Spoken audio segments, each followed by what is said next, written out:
আমি ভাই প্রতিশোধ নেওয়াটা পছন্দ করি না। যার সঙ্গে আমার একবার তুই কথা হবে, এর প্রতিবাদ হচ্ছে একটাই, আমি কথা বলা বন্ধ করে দিই।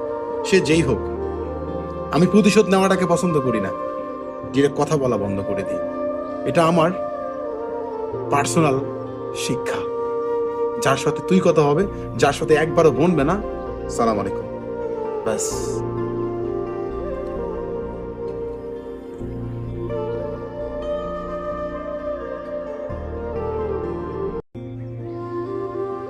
আমি ভাই প্রতিশোধ নেওয়াটা পছন্দ করি না। যার সঙ্গে আমার একবার তুই কথা হবে, এর প্রতিবাদ হচ্ছে একটাই, আমি কথা বলা বন্ধ করে দিই। সে যেই হোক, আমি প্রতিশোধ নেওয়াটাকে পছন্দ করি না, ডিরেক্ট কথা বলা বন্ধ করে দিই। এটা আমার পার্সোনাল শিক্ষা। যার সাথে তুই কথা হবে, যার সাথে একবারও বনবে না, সালাম আলাইকুম।